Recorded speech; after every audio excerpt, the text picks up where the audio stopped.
Welcome to the world of science fiction. Don't forget to like and subscribe so you don't miss new stories. Enjoy the listening. First Contact Protocol, The Symphony of Stars. Sarah Chen stood at the observation deck of the USS Horizon, her dark eyes reflecting the swirling nebula before her.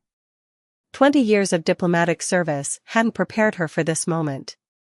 Humanity's first contact with a truly advanced civilization wasn't supposed to happen during a routine patrol of the Carina sector. The alien vessel hung in space like a living crystal, its bioorganic hull pulsing with patterns of bioluminescence that seemed to follow some complex mathematical sequence. The ship's design defied traditional engineering principles: no visible propulsion systems, no apparent weapons arrays, just pure geometric perfection. Ambassador Chen, Captain Rodriguez's voice crackled through the calm. They're responding to our greeting sequence. Sarah's fingers unconsciously traced the neural interface at her temple, standard issue for all diplomatic corps members. The device would help her process and understand alien communication patterns, assuming it could make sense of them at all. Send them through, she replied, keeping her voice steady despite the gravity of the moment. The first message from the alien vessel manifested as a symphony of colors and mathematical patterns in her mind, courtesy of the neural interface. The translation matrix struggled for several seconds before resolving into comprehensible concepts. We are the Voidborn. You have entered the space between spaces. Your mathematical sequences intrigue us. Sarah smiled. Of course they'd noticed the prime number sequence embedded in their standard greeting. Tell them we welcome peaceful contact and scientific exchange. The next few hours became a delicate dance of communication. The Voidborn, as they called themselves, thought in complex multidimensional algorithms. Every concept they expressed came wrapped in layers of mathematical proofs and quantum calculations. Sarah's neural interface worked overtime, converting their abstract thoughts into something a human mind could grasp. They learned that the Voidborn had evolved in the space between conventional matter, beings of pure energy who had developed physical forms only to interact with the material universe. Their civilization spanned multiple dimensions, and they viewed humanity's three-dimensional existence with something akin to fascination. Your species exists in such limitation, they communicated, yet you create such complexity from simplicity. Your music, your art, your emotions, they defy mathematical prediction. It was during their third exchange that everything changed. Sarah's neural interface suddenly flooded with urgent patterns, chaotic and fearful. The Voidborn ship's crystalline surface rippled with waves of dark energy. Something's approaching through subspace, they warned. The hollow. They consume dimensionality itself. Your presence here has drawn them. Space itself seemed to tear open. A massive void, darker than the absence of light, began spreading across the stars. The Voidborn vessel's surface pulsed with increasingly erratic patterns. Ambassador, Captain Rodriguez's voice was tense, our sensors are going haywire. Whatever that thing is, it's affecting the fabric of spacetime itself. Sarah's mind raced. Humanity's first contact was about to become humanity's first interstellar crisis. But as she watched the approaching darkness, she noticed something. The neural interface was picking up patterns in the void's expansion, patterns that seemed familiar. Captain, she called out, patch me through to Dr. Patel in theoretical physics. And get me access to the ship's main sensor array. What followed was either brilliance or madness. Sarah had the ship's computers analyze the void's expansion pattern while simultaneously transmitting Bach's mathematical fugue toward the anomaly. The Voidborn, catching on to her idea, began modulating their ship's bioluminescent patterns to match the musical mathematics. The void's expansion slowed, then stopped. The hollow, it seemed, couldn't maintain their dimensional collapse in the face of structured mathematical harmony. Human music and Voidborn multidimensional calculations had created a stabilizing effect on spacetime itself. As the crisis subsided, the Voidborn transmitted again, your species thinks in ways we cannot predict. This makes you dangerous. This makes you essential. In the aftermath, As human and void-born ships began establishing formal diplomatic protocols, Sarah stood again at the observation deck. The neural interface hummed with incoming transmission patterns. The void-born were sharing their dimensional mathematics, while Earth was preparing to send its entire musical library in return. First contact had almost ended in disaster. Instead, it had proven that humanity's greatest strength wasn't technology or physical capability, but our unique way of perceiving and interpreting the universe. In combining human creativity with void-born mathematical precision, they had discovered something entirely new. As Sarah began composing her official report to Earth Command, she couldn't help but smile. Humanity had taken its first steps into a much larger universe, and they had done it not with weapons or power, but with Bach and mathematical fugues. The void-born ship pulsed one final message before departing: the Symphony of Stars welcomes new composers. Sarah's response was simple: this is just the first movement. The stars seemed to shine brighter as both ships prepared to return to their respective territories. The universe, Sarah realized, was about to become a much more interesting place. And humanity, with all its beautiful contradictions and creative chaos, was ready to play its part in the cosmic orchestra. Cultural exchange, harmonies of understanding. 3 months after first contact, the International Space Station had been transformed into humanity's first interspecies cultural center. The Voidborn had installed their crystalline architecture alongside human modules, creating a stunning hybrid of organic and mechanical engineering that sparkled against Earth's atmosphere. Sarah Chen found herself once again at the forefront of history, but this time, the challenges were far more subtle than averting dimensional collapse. Cultural exchange between humans and energy beings who experience time non-linearly proved more complex than anyone had anticipated. The concept of breakfast continues to perplex us. The Voidborn representative, who had taken the name Vector, communicated through a shimmering holographic form. You consume sustenance at fixed temporal points rather than absorbing energy continuously? Sarah suppressed a chuckle as she sipped her coffee. Some of our best scientific discoveries have happened over breakfast meetings. There's something about sharing food that brings people together. Vector's form rippled with mathematical patterns that the neural interface translated as curiosity. Your species finds unity in limitation. Fascinating. The station's mess hall had become an unlikely focal point for their cultural exchange program. Human scientists and diplomats shared meals while Voidborn observers studied their interactions, attempting to understand how biological beings derived pleasure from chemical sustenance. But beneath the surface of these peaceful exchanges, tension was building.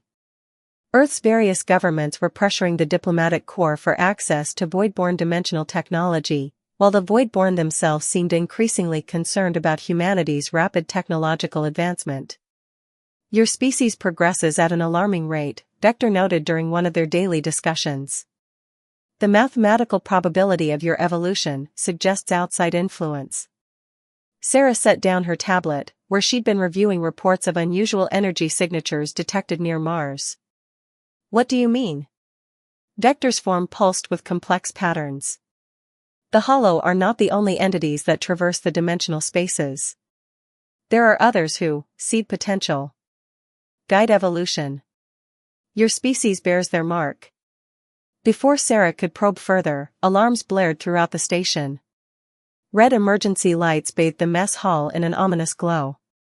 Multiple quantum anomalies detected, the station's AI announced.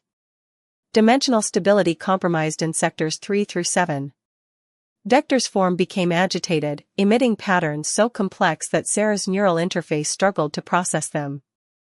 They have found us. The architects. The station shuddered as reality itself seemed to bend. Through the observation windows, Sarah watched in horror as patches of space began to crystallize, transforming into geometric patterns that hurt her eyes to look at. Vector, what's happening? The architects shape reality itself. They believe your species has progressed too far, too fast. They come to adjust your developmental trajectory. Sarah's diplomatic training kicked in. You knew this might happen? Vector's form dimmed slightly. We suspected. Your music, your art, they show signs of dimensional awareness that should be impossible for your level of development. The architects maintain order in evolution. They will not allow such aberrations. Through her neural interface, Sarah felt the approach of vast intelligences, ancient and inexorable. The architects manifested as massive crystalline entities that dwarfed the space station, their surfaces covered in ever-shifting geometric patterns that made her head spin. But as the architects began their reality-warping procedure, something unexpected happened. Human music, art, and literature, stored in the station's databases, began interacting with the dimensional energies in unpredictable ways. Bach's fugues created quantum resonance patterns that disrupted the architects' calculations. Van Gogh's Starry Night somehow generated dimensional eddies that confused their sensors. Vector's form brightened with what Sarah's interface translated as astonishment. Your cultural artifacts, they contain naturally occurring dimensional mathematics. Impossible. Sarah watched in amazement as humanity's artistic achievements unconsciously fought back against the architects' attempts to rewrite their evolution. Not impossible, she replied. Just human. The architects' crystalline forms vibrated with what might have been frustration. Their attempts to impose mathematical order on humanity's development kept running into the chaotic creativity embedded in human culture. In that moment, Sarah understood something profound about her species. Humans weren't just accidentally dimensional, their art, music, and literature had been unconsciously manipulating higher dimensions all along. Every painting, every symphony, every story was a mathematical equation humans wrote without realizing it. The architects finally withdrew, their crystalline forms dissolving back into normal space. Vector's holographic representation expanded with excitement. Your species has proven something remarkable, Vector transmitted. True dimensional awareness cannot be engineered. It must evolve naturally, through creativity and chaos. As the station's systems returned to normal, Sarah began composing her report to Earth Command. How could she explain that humanity's greatest defense against advanced dimensional beings wasn't technology or weapons, but art? The neural interface hummed with one final transmission from Vector: the architects will return. But next time, we will be ready. Together. Sarah looked out at Earth below, beautiful and chaotic and impossibly creative. Together, she agreed, already thinking about the symphony she would help compose, a symphony of humanity and voidborn, of chaos and order, of art and mathematics. The space station continued its orbit, now carrying within it the seeds of a revolutionary understanding. That humanity's greatest strength lay not in its ability to impose order on the universe, but in its capacity to create beauty from chaos. Crisis Point, the echo of infinity. The crisis began with a whisper. Deep space sensors detected an anomaly near the Kuiper belt, a tear in reality that grew larger with each passing moment. But unlike previous dimensional incursions, this breach leaked something new: memory itself. Sarah Chen and Vector stood in the newly constructed dimensional observatory, watching as waves of corrupted spacetime rolled toward Earth. The observatory, a joint human voidborn creation, displayed higher dimensional data in ways both species could comprehend. These are not natural formations, Vector's holographic form rippled with concern. The time memory patterns suggest technological origin. Sarah's neural interface buzzed with incoming data. The tear was leaking what the voidborn called temporal echoes, fragments of possible futures and abandoned pasts. Already, people on Earth were reporting strange visions and impossible memories. Someone's weaponized time itself, Sarah realized, watching the patterns unfold. But who? The answer came from an unexpected source. Dr. James Harper, a temporal physicist who'd been working with the voidborn, burst into the observatory. His eyes were wild, and his neural interface sparked with unusual activity. "I remember," he gasped. "I remember futures that haven't happened. Humanity, we become something terrible." The temporal echoes showed fragments of a future where humanity had mastered dimensional technology, but at a horrible cost. They had become conquerors, reshaping reality itself to suit their needs, erasing entire civilizations from existence when they refused to submit. This is impossible, Sarah argued. We're barely beginning to understand dimensional physics. Vector's form pulsed with revelation. Unless someone is sending these memories back, warning us. The temporal tear grew larger, and with it came more visions. Sarah watched through her neural interface as possible futures played out, humanity becoming the very thing they now fought against, wielding art and creativity not to create beauty, but to impose their will on reality itself. The architects were right, Vector transmitted. Your species' potential is dangerous. But this future, it can be prevented. Dr. Harper collapsed, his neural interface overloading from the flood of temporal data. Medical teams rushed him to the infirmary, but not before he grabbed Sarah's arm and whispered, "The equation is wrong. We solved it wrong." Sarah spent hours reviewing the mathematical harmonies that humans and Voidborn had created together. There, hidden in the patterns, she found something disturbing. Their attempts to merge human creativity with Voidborn precision had created an unexpected resonance, one that would eventually lead humanity down a path of dimensional mastery without wisdom. We have to shut it down, she realized. All of it. The dimensional research, the harmony projects, everything. Vector's form dimmed. The probability of your species rediscovering these principles independently remains high. Then we need something better, Sarah argued. Not just harmony between our species, but a new way of understanding reality itself. They worked through Earth's night, human intuition and Voidborn calculation, seeking a solution. The temporal tear continued to grow, flooding the solar system with visions of possible futures, both wonderful and terrible. The breakthrough came from an unexpected source, a group of human children who had been part of the cultural exchange program. Their drawings of Voidborn concepts, created without understanding the complex mathematics involved, somehow contained patterns that neither species had considered. Innocence, Vector transmitted with something like awe. The ability to create without the burden of knowing what is impossible. Sarah studied the children's art through her neural interface. Where adults saw limitations, children drew possibilities. Where scientists sought to impose order, children embraced chaos and made it beautiful.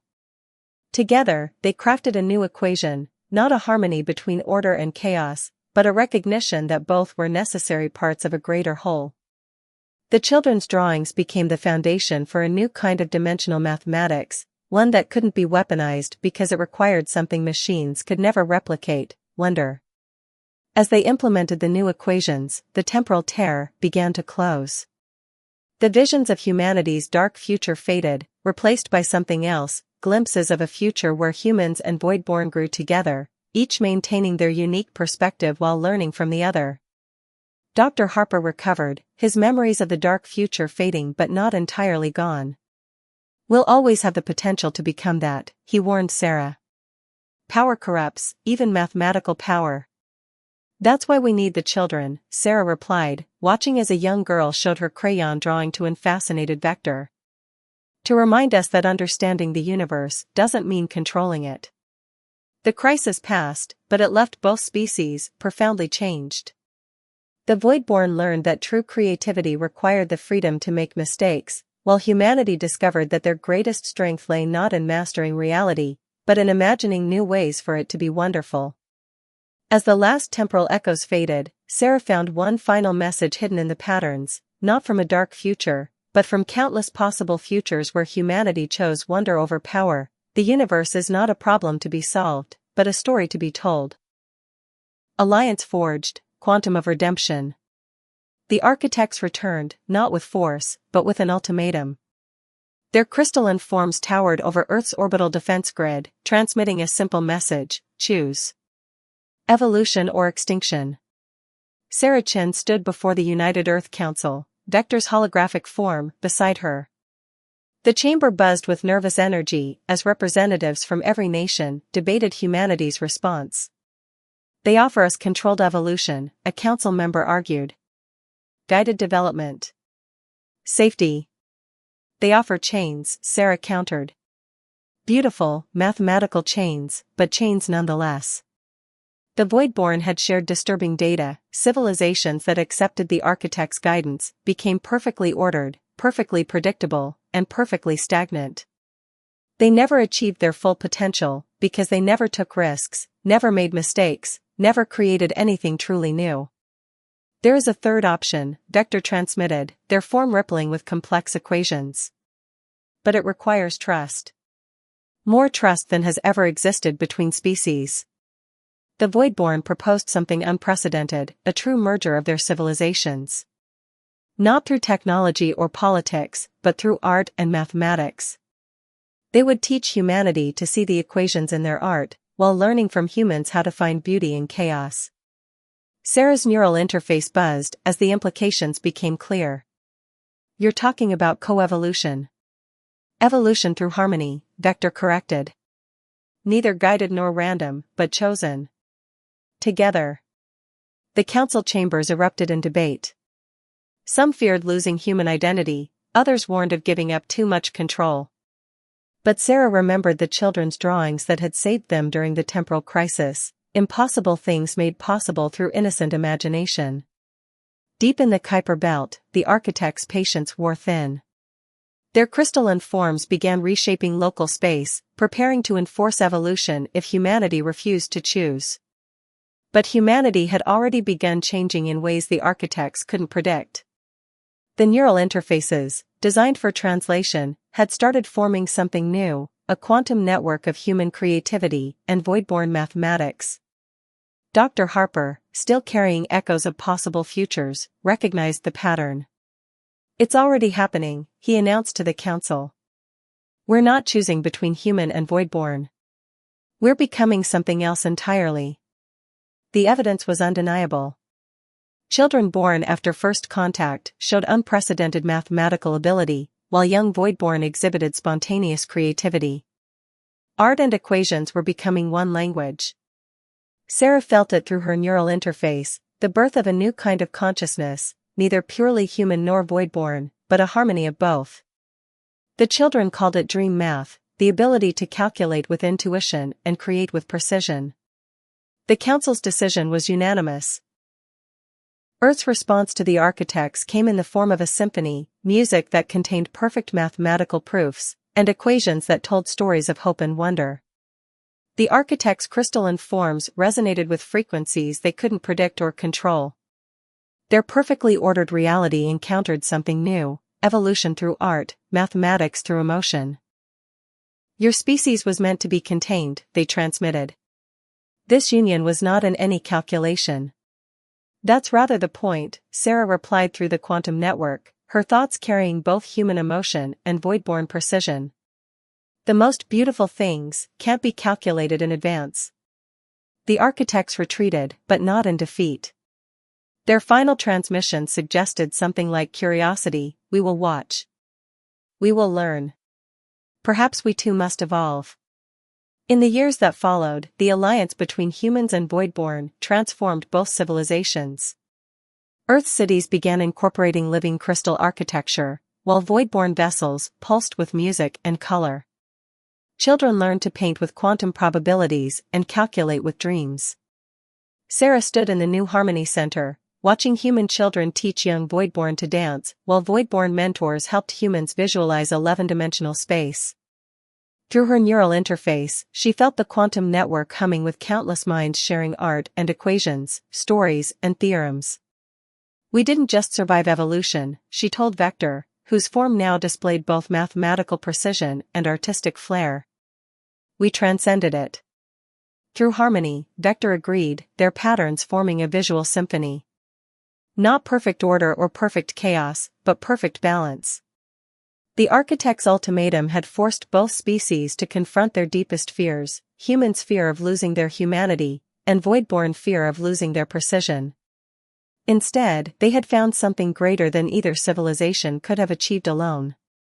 As Earth's first quantum aurora borealis painted the sky with mathematical art, Sarah felt the truth through the network. Evolution wasn't about becoming perfect.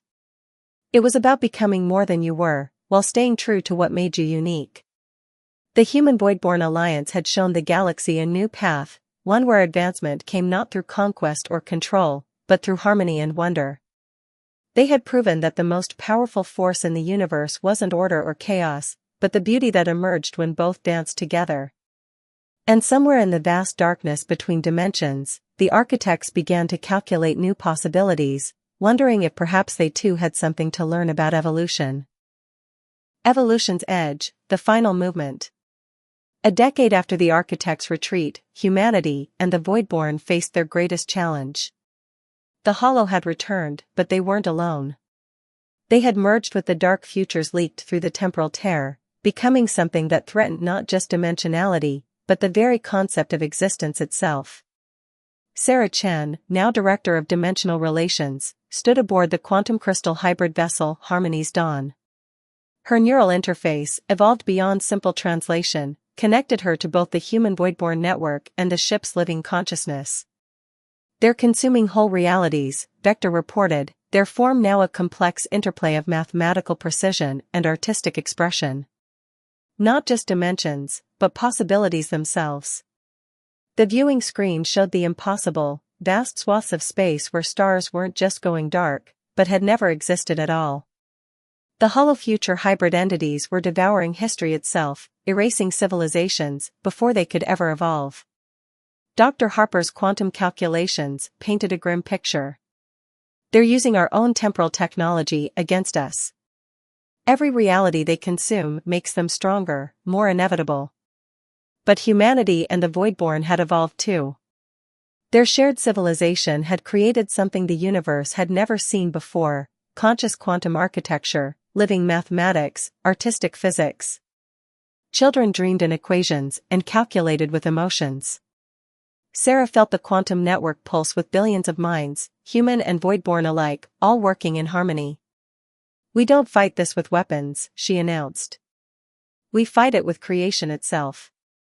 The plan was either brilliant or insane, probably both, which made it perfectly human. They would use the entire solar system as a resonance chamber, transforming space itself into an instrument of impossible music. Every human child's crayon drawing, every Voidborn mathematical theorem, every shared dream and calculated emotion would become part of a vast quantum symphony. Art and physics would merge into a weapon of pure creation. "The architects called us an aberration," Sarah reminded the gathered fleet. "Let's show them why that's our greatest strength." The hollow future entities approached, reality unraveling around them. But as they reached the outer edges of the solar system, they encountered something they couldn't consume: beauty that existed in all possible dimensions simultaneously. Children's quantum art galleries became fortress walls. Symphonies of pure mathematics created shields of harmonious light. The combined dreams of two civilizations took physical form, becoming a barrier that even entropy couldn't decay. The hollow future beings tried to devour these creations, but found themselves instead being transformed by them. You couldn't erase something that existed in the space between calculation and creativity, between order and chaos. Sarah felt the turning point through the quantum network, the moment when the hollow future entities encountered something truly new. They had evolved to consume any reality, but they had never encountered reality that could dream. The final battle wasn't fought with weapons, but with imagination. Every human and Voidborn added their voice to the quantum symphony, creating art that existed in all dimensions and no dimensions simultaneously. The hollow future entities began to change. Their consumption of reality slowed, then stopped, then reversed. They had encountered something that even their temporal technology couldn't predict or control: genuine evolution, driven by the harmony of two vastly different species choosing to dream together. As the crisis passed, the transformed hollow future beings transmitted a final message, not in words or mathematics, but in pure quantum potential. They too would learn to create rather than consume. The architects returned one last time, their crystalline forms now showing traces of organic chaos. They had watched, they had learned, and they had changed. "Your harmony was not in our calculations," they admitted. "Perhaps, perfection is not perfect." Sarah stood with Vector in the quantum observatory, watching reality heal itself. The quantum network hummed with countless minds sharing dreams and calculations, art and equations, all weaving together into something greater than either species could have imagined. We didn't just survive evolution, she realized. We taught evolution itself how to dream. The human void-born civilization had proven that the universe's greatest strength wasn't in perfect order or perfect chaos, but in the infinite possibilities that emerged when different ways of being learned to harmonize. As new quantum auroras painted impossible colors across Earth's skies, Sarah felt the truth through the network. The next step in evolution wasn't about becoming more powerful, but about becoming more connected, more creative, more alive. The final movement of their cosmic symphony was just beginning, and its music would echo through all possible dimensions, a song of harmony, of wonder, and of the beauty that emerges when differences become strength. The universe, it seemed, had been waiting for someone to teach it how to dream.